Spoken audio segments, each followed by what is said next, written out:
Wananchi mkoani Rukwa wameungana kwa pamoja kumwombea dua Rais wa Jamhuri ya Muungano wa Tanzania, Mheshimiwa Daktari Samia Suluhu Hassan, huku wakihimiza umuhimu wa upendo, amani na mshikamano bila kujali itikadi za vyama, dini au kabila. Hayo yamejiri katika hafla iliyoandaliwa na mdau wa maendeleo mkoani humo, Bi Jacqueline Mzindakaya. Mshikamano na maombi ni silaha muhimu katika kuimarisha maendeleo ya nchi na kuhimiza kila Mtanzania kuendelea kushirikiana kwa ajili ya ustawi wa taifa.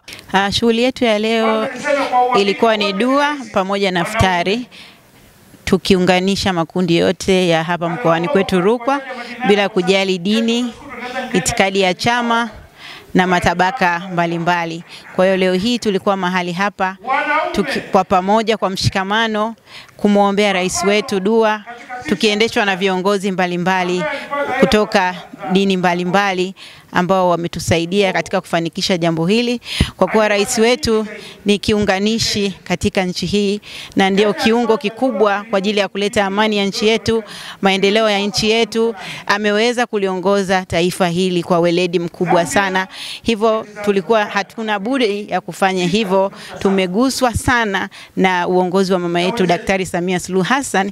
Ndio maana leo hii tuko hapa kwa ajili ya kumwombea ili aweze kuwa na afya njema na Mwenyezi Mungu akapate kuzidi kumuongoza, kumlinda katika kutimiza majukumu yake ya kila siku. Kwa tukio hili ambalo limetokea leo, mimi kwanza kabisa nimshukuru mkuu wa mkoa na mdau wetu wa maendeleo Jacqueline Mzindakaya ambao wameungana pamoja kwa ajili ya kuita watu kwa ajili ya kufuturu, lakini kubwa zaidi kwa ajili ya kumwombea Rais Samia wa Jamhuri ya Rais wa Jamhuri ya Muungano wa Tanzania.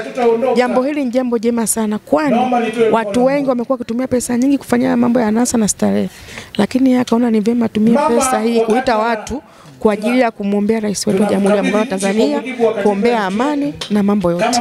Jambo hili ni jema sana, kwa amekusanya kundi mbalimbali.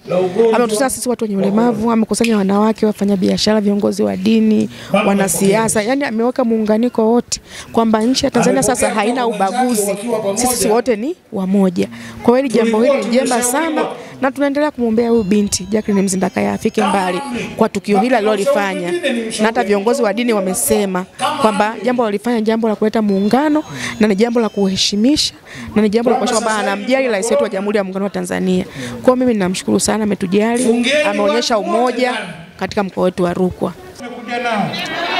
Binafsi nachukua nafasi hii kuwashukuru mkuu wa mkoa, namshukuru pia Jacqueline Mzindakaya kwa maandalizi mazuri aliyofanya kutukutanisha sisi hapa kwa ajili ya kumwombea rais wetu wa Jamhuri ya Muungano wa Tanzania, Dr. Samia Suluhu Hassan.